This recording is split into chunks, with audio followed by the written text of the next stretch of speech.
is Chantal from the Purring Cat Studio and welcome back to my channel. I want to show you this finished altered book journal. We've been working on this for a long time. I had put it outside from for the longest time, only to realize that it was pretty much finished and all I had to do is finish it. So I think in the last video we did the last page and I didn't film the process of the cover, but I will explain it real quick before we dive into this beautiful, I do say beautiful, I'm really in love with my own work here, because it's through, you know, a year, like once in a while I would open it and work on a page, make a video, and then so on, right? Whenever the mood would strike me, I would work in this journal. So it's been a long time since, you know, I've started this and now it's finished. And I really think I did a good job. What I've done for the cover, however, I will tell you, it's this paper. Now it's ripped because that used to be a very big envelope in which mulberry paper sheets came into, and I thought this was such beautiful. See, you can see the fold here for the envelope. That's where it would close, and I thought this would be perfect for this kind of journal. Of course, I kept the leftovers of this because I have quite a lot, and you know me, this will get used because it's just beautiful. So so this cover used to be orange. It is a hard cover, and it's an old book I found at the dollar store, and I decided to transform it into an altered book journal. So here I put a chain. It was from a necklace I used to own and it broke, so I decided to pass it through here, and now it just serves as a nice addition to this journal. I added metallic corners. I find them, I think it's the perfect finish look, really, and I love that it makes the book even, how can I say, protected against time. I simply attached a piece of lace around the journal as a closure. However, I did do, I'm going to untie it and show you. So what I've done is at the end of each piece of, you know, not a string, but lace, whatever, I decided to add a piece of fabric that I made whole with eyelets. I put some of Taperlogy's rub-ons that I love. I mention them all the time, but for a good reason. I mean, if you don't have those, of course, a stamp would do the trick. I just love that there's colors in them. Like it so happens that I took ones that are almost seemingly one color, but usually those rub-ons have colors. But if not, yes, a simple stamp would do the trick. So I hope that's a great idea for you, and I hope you will steal it and run with it. That's what we're here for, right? Give each other some ideas to borrow. I shouldn't say steal. We all borrow ideas from one another and make those ideas our own. So that's what I've done with this. So I will take this out. This is my dryer telling me I have more laundry to fold. I've said this in a journal. I said every time I'm doing a presentation of a journal, it seems I'm doing laundry, but it's because I'm in the basement. So I'm thinking, well, why not do laundry? Okay, so here I made this a journal book plate, the book plate I mean, and I wrote journal on it with a stamp. I have a YouTube short on this, easy peasy, a lot of fun. I actually think I also made it maybe in a regular video. So here's the first page. There's a little see-through pocket here. It's a whole bunch of collage, and this has a pocket here. So before I keep going, all through this journal there's all kinds of pockets, because I could have done a journal, an altered journal with a book. But what I've done is an altered book journal here, meaning I folded pages. So what I've done at first is I ripped a bunch of pages, left a few, made special folds with them that became pockets. So as you can see, I have a pocket here, I have a pocket here, and another one right here on top. I made a little goodie pouch. And no, this is not sewing. This is when I didn't have a sewing machine. So this is just lines I made with a pen, and I glued some string, it's not string, what's the word for this? But you know, so that it imitates sewing. And here's another one. And like I said, this is a lot of collage and pockets to hide all your nice things.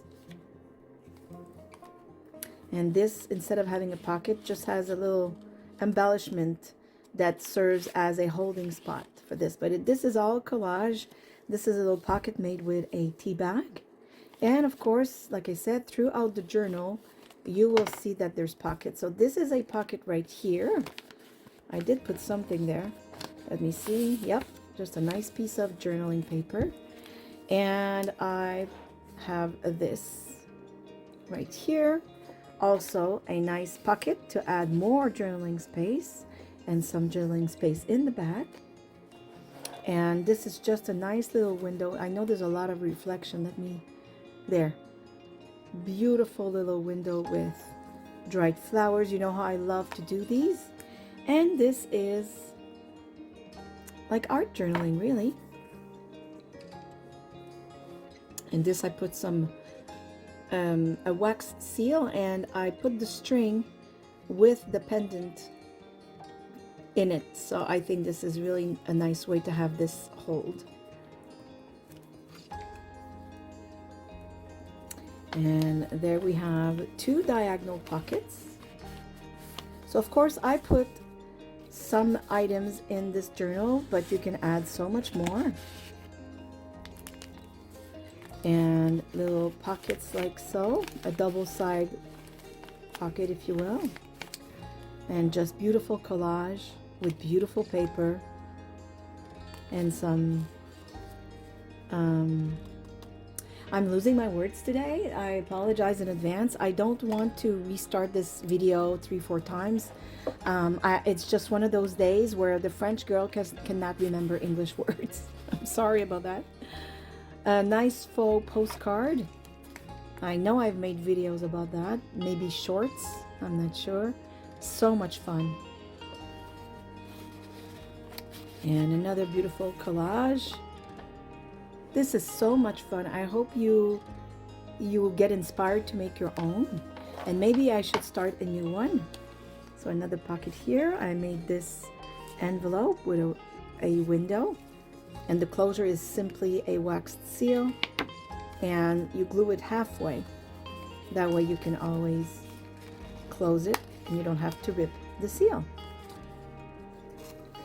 Because we like the idea of seals. I don't think nobody ever likes the idea of cracking one. And these are all like a space here for the tag, and behind it right here, there, a journaling card. So all 3 are the same. There we go. Like so. And this is just collage with a corner pocket right here. And 2 side pockets. And a little one right here in the front, and tags and journaling cards. All monochromatic. I really love it. This is one of my favorite papers. I was so proud when I made this. Yes, most papers are mine and they come from my Etsy shop. Like this is my paper as well. I say most papers are mine. I'm not sure. This is mine. This is mine. This is mine, but this is not in my Etsy because I never really finished this new series. I have to get back into it. Yeah, I must, because I'm not disliking this style at all. It's not my style. It's out of my usual comfort zone, but that's why I think I like it. But that's why it's also challenging, because it's very easy for me to go back into what is more my style. And Not that it's not my style, but I think you know what I mean. I'm usually a lot softer, if I can say it like that. But I will get it back into it eventually. But I just started another series. These are not my paper. These are Tim Holtz and others. These are my papers. These are my Remy Small Arts paper. These are not anyone's papers. It's just a bunch of different kinds with other stuff added on them. These are my papers. Yeah, but the butterflies are added. So my papers are like the background here that you see. It wasn't okay, these are somebody else's. I don't know who. Okay, so half of the journal, 3/4 is my papers. There you go. I didn't want to lie. So these are my papers as well. This was printed on fabric. This was done on my old printer, and for some reason, the brand new printer I have, although I absolutely adore it, does not print on fabric, or at least so far I haven't been able to.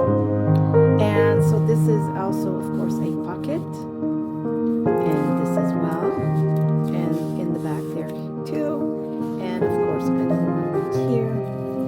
And this last page doesn't have any, it's just collage, and we've done this page together in a video. And that concludes the viewing of this altered book journal. Now, I would really love to hear your opinion in the comments. And the question actually I would like for you to answer is, would you like us to start a new one together where I show you how I proceeded for this one, for the pockets and such? Maybe it would be a nice project to start. Once one is over, of course, the fun is to start a new one. Now, that being said, I have a lot of things on the back burner, as they say. But yes, I am thinking of maybe starting a new one eventually. But between those and my traveler's notebook journal that I'm doing for myself, and the bigger one that I'm also doing with you, that's 2 journals I have on the go, and they're personal journals. Now, this one is also a personal journal, meaning so far I don't have any intentions on selling it, although I might. I don't know. I've worked so hard on this, and I find it so beautiful. Oh my goodness, if you could only touch this. I wish we had touch screens for you to just, it's so soft. It's really, really fun to touch. Oh, and I'm working on a flower/botanical journal. I'm not sure of the name I'm going to give it. That one will be for sale. This one, I don't know. I don't know. Maybe in the comments you should tell me what you think. I wouldn't know how to price it, to tell you the truth. It is so beautiful and solid, because this is a hardcover. And anyways, so I will leave you on that instead of me trying to figure out if I'm going to sell this or not. I just really wanted to show you and give you an idea. Maybe you're going to go grab an old book and start your own. Who knows? If you have any questions on parts of this journal or materials I've used, please feel free to comment and ask questions. I try and reply to everybody, and I always appreciate your input. On this, I will say I give you a great big hug from here in Nova Scotia, Canada. I'm so happy you were here to watch this. I hope you're all happy, healthy, and safe. And as usual, thank you for watching. See you soon. Bye. Bye-bye.